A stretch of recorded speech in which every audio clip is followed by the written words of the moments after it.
Good afternoon, good afternoon. It is your pleasure for me to announce I'm here with Power Rankings. I don't know if you call this week one. I think I used to do week one like prior to week one, but maybe I'll do week one post week one. Anyway, there's some Power Rankings. Gonna go over some week one results and then do the wheel of names and just look into somebody's team. And we'll take it from there. But let's not waste any time and jump right in. So week one, it's always it's a crazy time, but let's go matchup by matchup. I mean, looking at Nolan versus Elliott, my pick was, Nolan in that one. I really liked Nolan's team. Elliott put up a lot more points than I thought he would. Granted that, 34 from Chicago, but what I really like about Nolan's team is just the balance. And, there was some uncertainty around Ray Rice. I mean, he got $8 just because of all the questions, but it looks like he might even be fine for all season. Who knows?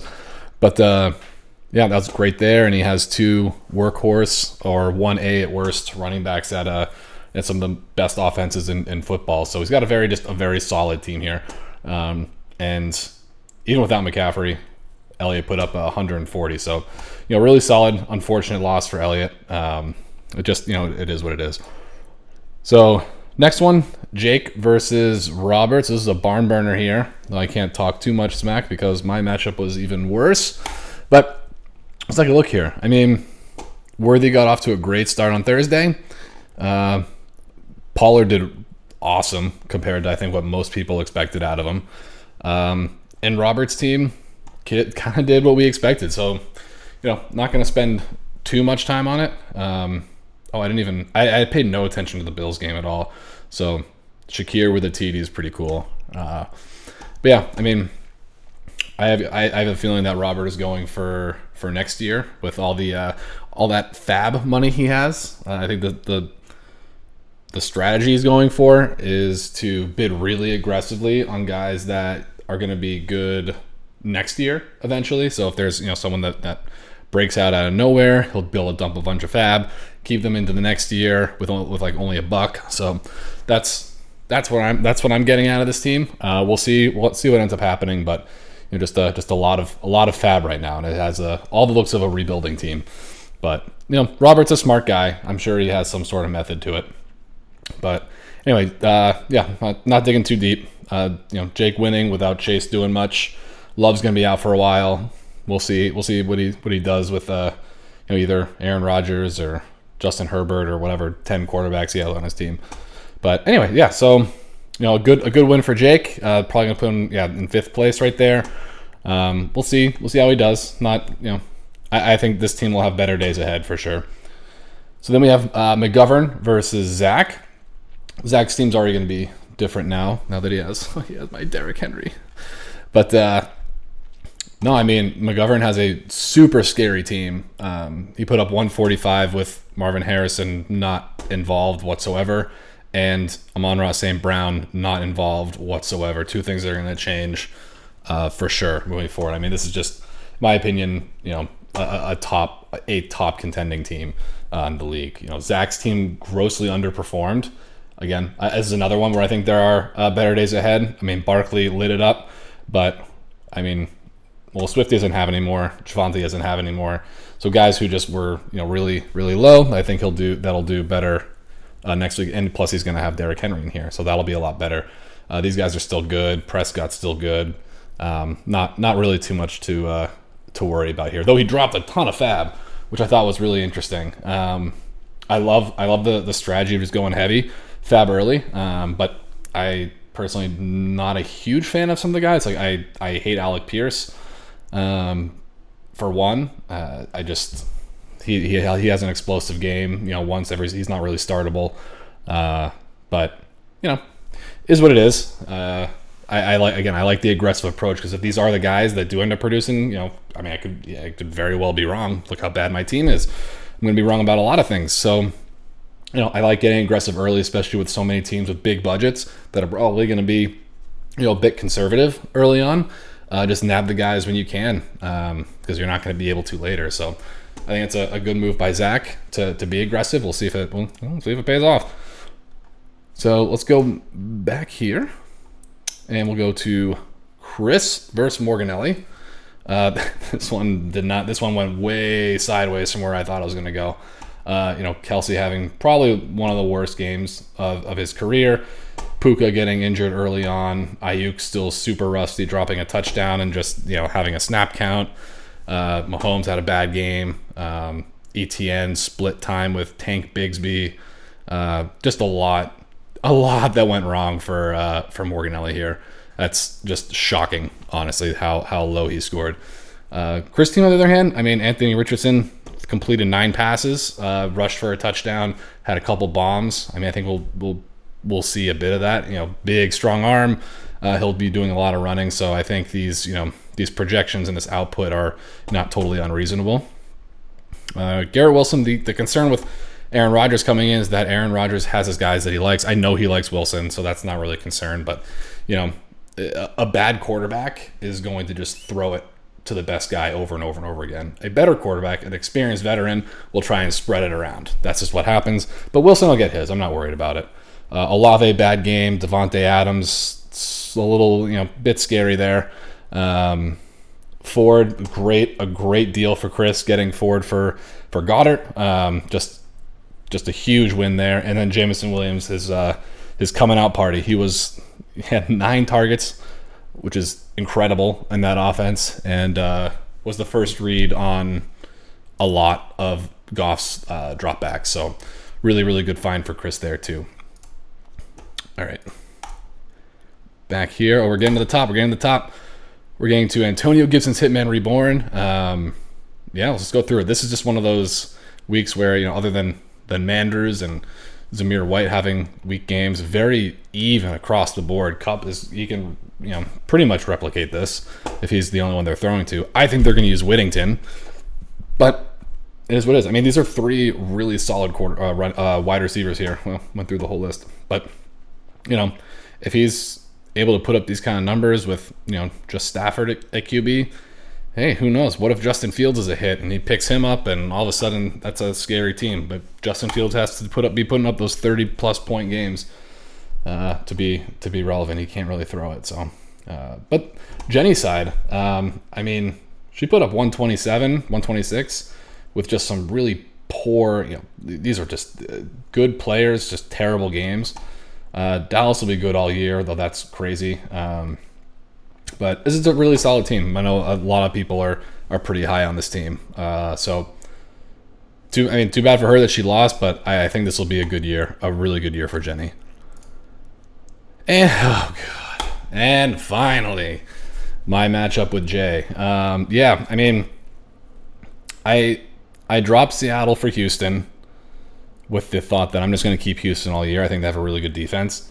If I had end up dropping Houston. I have Pittsburgh now. If I just kept Seattle, I would have won. I definitely would have won this matchup. It was a big swing there. But either way, I'm not upset about it because my team sucks ass.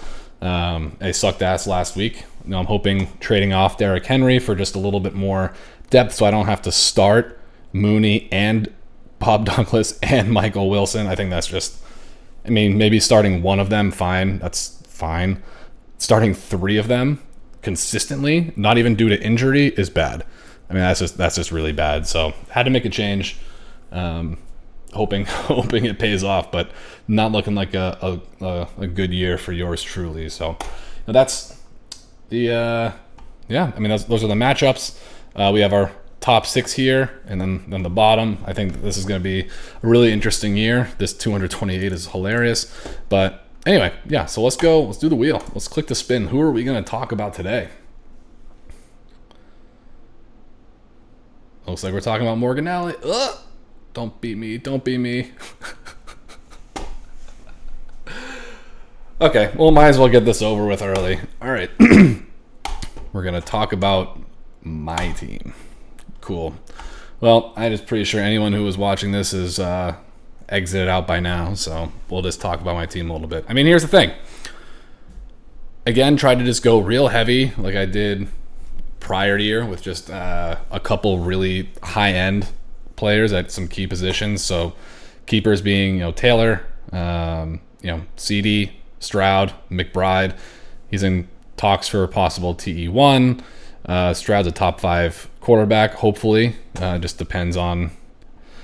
It depends on a lot of things, I guess. But CeeDee Lamb is, went number one overall receiver. So just a lot here, but it's just a weak team. I mean, it was weak coming out of the draft. Just had way too many dart throws. But I mean, these are two guys. Jonathan Taylor has RB1 overall potential.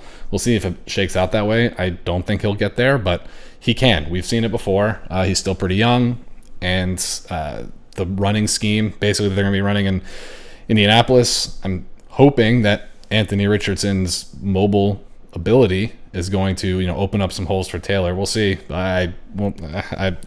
After that week, I wasn't really excited about it, but we'll find out. I still think Houston has a good defense, which, limited Taylor's abilities. So CeeDee Lamb will get his. I'm not worried about it. Tank Dell will get his. I'm not too worried about that. Trading Henry for JSN, Swift, and Javonte. My hope is that two of these guys just had a bad week. I think I honestly wanted Javonte in the draft after last week.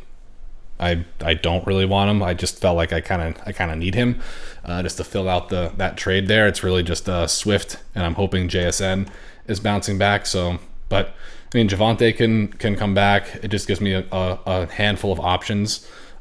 Swift was the dominant running back in Chicago. JSN played second most snaps at wide receiver for Seattle, only behind Metcalf. So, I mean, this is just, and he's highly skilled. JSN is highly skilled. It's just a matter of getting him the ball. So, it's a trade I had to make.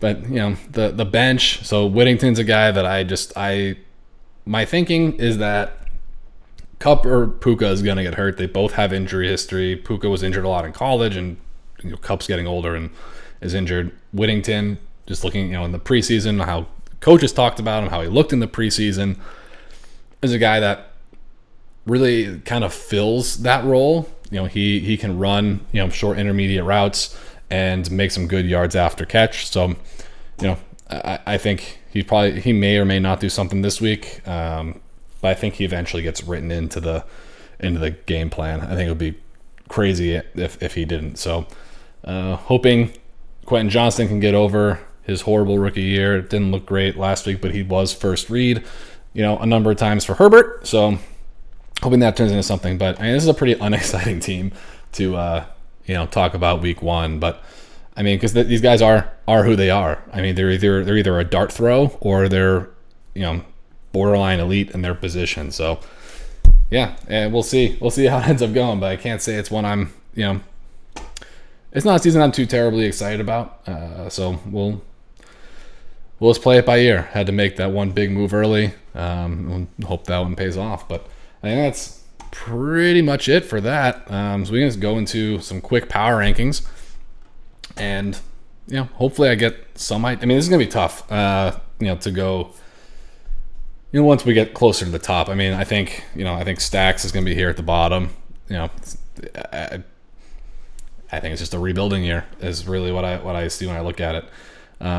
Next, it's close between my team and Jay's team, especially with Mostert out. But I think Mostert's going to be not great this year. But I like Jay's depth more than I like my own. I think overall I would take my team. So I think 11, you're going to have Jay, even though I just lost to him. But I really think my team just supremely underperformed. Not by a lot, I guess.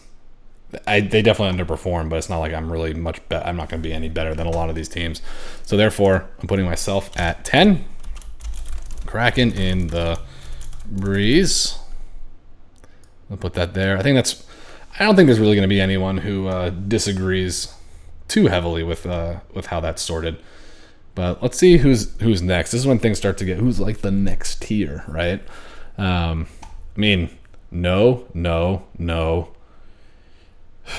Chris's team is tough. He has so many good players, and if it goes like it did last year and he's able to scrape by on free agent running backs again, I guess Jerome Ford was a trade, but basically got him for nothing. I mean, I can't. He's not ninth. He's definitely not ninth. Jake is a reasonable next look. I mean, quarterback's a pretty weak position on the team. He has Jamar Chase. We'll see. I mean, I think Jamar Chase had a pretty season last year, if I'm not mistaken. I guess he has still a pretty good season. For his standards, I suppose, right? No, that's a good season. So, solid, scary, potentially scary. I'm not a huge Keon Coleman fan. We'll see what ends up happening. But Bijan, awesome. He's awesome. Pollard looked like a really good draft pick. Laporta, I love Laporta. I am concerned about the Jamison Williams development as it relates to Laporta. But I still think he'll get his. But I would be concerned. I would be concerned that there's just way too many mouths to feed on that offense now. They schemed in 9 targets for Jamison, So, and Sun God didn't get his, and Laporta didn't get much of his. I don't know. There's just way too much on that offense. But we'll see. We'll see what happens. But I still like him. He's still a great tight end. So I guess I'm probably reading into that too much. Worthy is going to be pretty boomer bust from my expectations. Great first week, low targets. I think we're going to see more, and then Hollywood Brown when he comes back, more competition for targets. Rashee Rice is their number one, absolutely. And then, Rashee Rice is their number. I think he's above Kelsey, then Kelsey. So then you're fighting for scraps really after that, especially when they love Pacheco so much. So he's the big play guy. He's the boomer bust guy. I think that's what Jake even has him for. It's not like he's his number 2 receiver. He's his flex. His wide receiver 3. His flex. This is funny. No, wait, never mind. No, it's not funny. But then you have Madison, nobody. Warren, pretty much a nobody. I think Warren will be better than Madison rest of season, but I think it's good he's giving Caleb Williams. This guy looks like he's gonna be okay. He didn't look great in that game, but anyway, yeah. So he'll probably be dropping Polk soon. Ray Davis is next in the chopping block, and then we'll see where it goes. But yeah, I guess I went a lot deeper into that team than I thought I was going to. But I think I do think that makes him next. So I'm gonna say 9. Jake,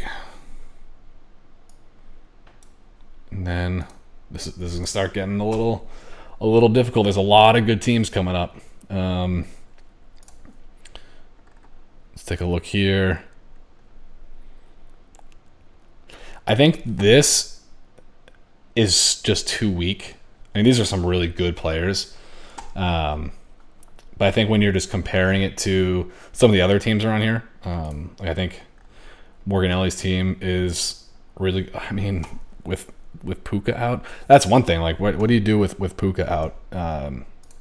They were force feeding Keenan Allen. He wasn't able to come down with a lot of them, but we'll see. We'll see what happens to that. I can't believe he got dropped by 3% of people. Yeah, I mean, I think he's in that next group without Puka.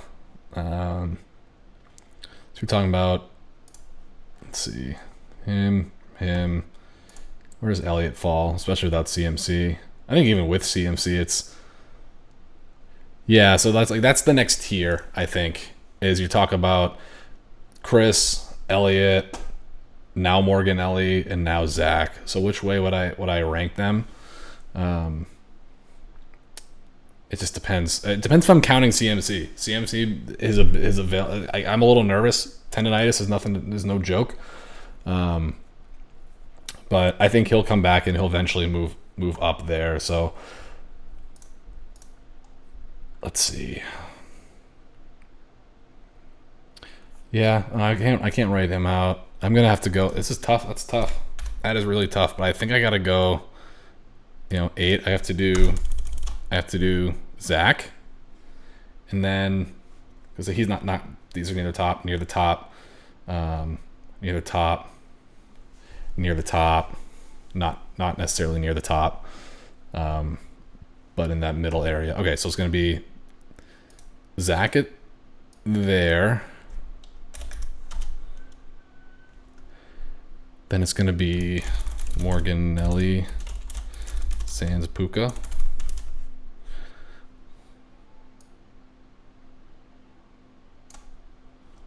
No, I'm not gonna do that. I'm not gonna do that. Then we're gonna do. I gotta be quiet. I just heard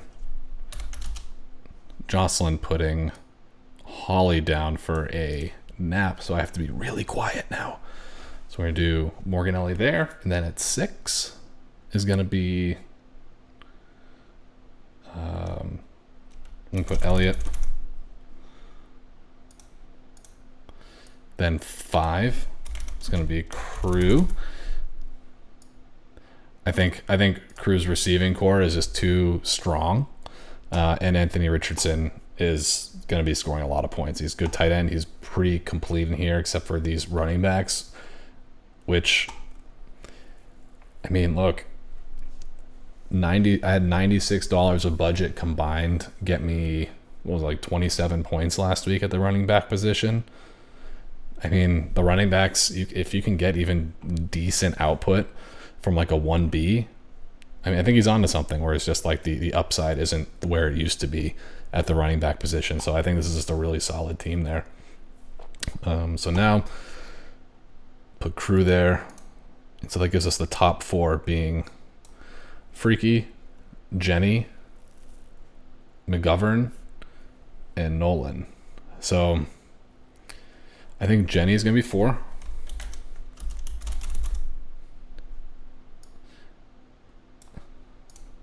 We can go deep into her team later. I think just Drake London is solid. Brees is going to be he's probably, now that CMC is like kind of injured, Brees Hall is probably the overall RB1. Like I said, I think JT has that potential, but I think it would not it's not a great chance. I think it's going to be Brees Hall. Kamara is being played everywhere. He's being utilized heavily in the backfield. He's being utilized slot receiver. He's everywhere. So that's solid. I wanted J.K. Dobbins. He's back. We'll see. I mean, this is a great team. This is a great team. And look at these guys on the bench. I mean, that's some serious depth too. This is a fantastic team. Fantastic team from Jenny this year. So then 3. This is where it gets a little tougher.